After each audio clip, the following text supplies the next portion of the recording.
大家好，欢迎来到飞时财经。今天我们来聊一聊房地产市场接连出现的3个重磅的信息。我们来看第一条，银行开始大规模的抛售房子了。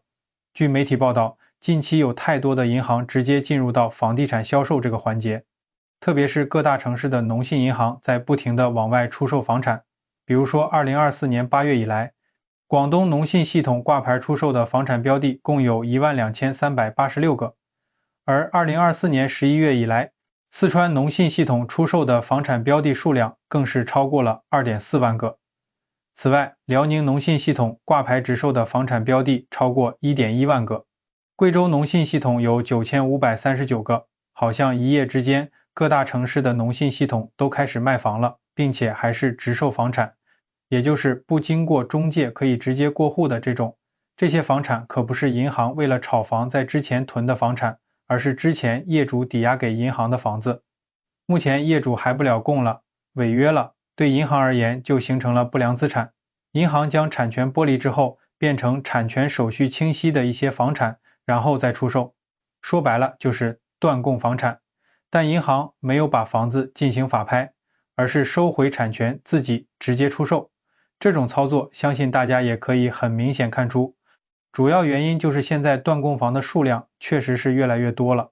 否则也不会把银行逼得这么着急的要搞直售房产。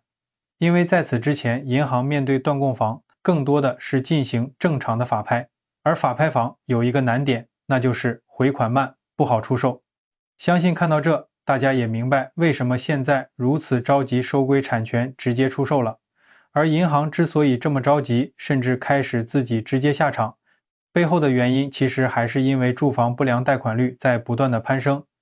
数据显示，截至2025年6月末，国有6大行个人住房不良贷款率全部上升，工商银行、农业银行、建设银行、交通银行、中国银行、邮储银行个人住房不良贷款率较2024年末分别增加 0.13、0.04、0.13、0.17、0.13及 0.09个百分点，并且这还仅仅是国有6大行。你像很多农信银行的房地产业不良，这个不良贷款率的增长速度就更猛了。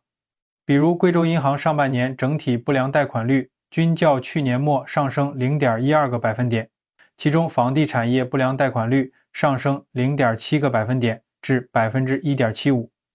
青农银行虽然整体不良贷款率在下行，但房地产业不良贷款率较去年末提升 14.15个百分点至 21.32%。因此，对于银行而言，现在有很强的动力处置这些不良资产。不过从另一方面来看，这样的局面确实还是因为最近几年房地产行业在不断下行所导致的。很多城市的房价相较于高峰时期跌 30% 到 40% 是非常常见的，跌 50% 到 60% 的也不少。包括前2天还有一个热搜，现在很多人卖房还需要贴钱才能卖得出去，因为房子早已经是负资产了。那现在所售的价格远低于当初的贷款价格，所以先要把高昂的这个贷款还清之后才能卖房。如果这个差值过大的话，很多人可能是承担不起的，同时月供他又还不上，那就会产生断供现象。我们来看第2条，近日中国房地产爆发文称，建议尽快取消北京、上海、深圳等地的这种不合理的限购措施。我们认为这不是一次普通的倡议，而是一次吹风。我相信大家都应该很清楚，我们的任何的信息和报纸都是不可能随随便便去讲的，特别是官媒。我们认为整个这一次文章所要阐述的就是要告诉大家的这个政策已经在路上了。其实第3条就是前一段时闹得比较尴尬的一个新闻了，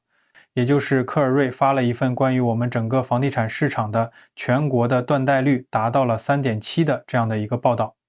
但是这个报道一出，引起了整个的舆论的哗然，然后后来他又立刻出面澄清，说报道错了，把这个报道收回来了，发了没有撤回，我认为还有可能是假的。但是如果说发了撤回了，我认为只多不少。第一，我们认为断供率已经基本上达到了银行和金融体系能够承受的那个临界点了，再往下走，系统性风险将无限的被放大。第2个就是我们认为整个房地产市场的这种市场销售和价格的这种情况，我们认为依然比较严峻，价格可能还会持续的在下降通道当中，成交量我觉得也不会因为某一些政策在短期内可以迅速的提升。第三个就是北上广限购放开已经没有什么悬念了，我相信应该是在年底左右就应该会放开。这是我根据目前我看到的现在目前的市场信息得出来的我个人的一个判断，然后仅供大家去参考。而谈到为什么会放开限购呢？我们认为还是因为上面说的第一个原因，就是目前我们的断供率给中国的金融体系所造成的这个压力已经在一个临界点上了。那作为北京、上海、深圳这样的一线城市，大部分的房产的价值要比其他的城市要高得多，也更优质得多。目前我相信像在这样的大城市里边的这些断供的房屋，这个量级我认为也依然是比较庞大的。目前这些资产处置的时候，最大的制约实际上就是这个限购政策，所以我认为马上就会放开。其实目的很简单，金融体系能够减轻一些这种断供率所带来的这种金融风险的这种压力。最后我们收回一下主题，房地产的本质其实就是债务，并且这些债务还要持续的转移下来，也就是让居民端加杠杆承接债务。但问题是，居民端的收入增长和房价的上涨速度可不是成正比的，所以这个泡沫它必然是会破裂的。因此错的不是跌了，而是之前涨得太高了。所以客观来说，买房的人一定要衡量好自己的债务能力，因为一个人的收入不一定能够持续增长的。同样的，以后房价也不是所有的也都能够持续增长。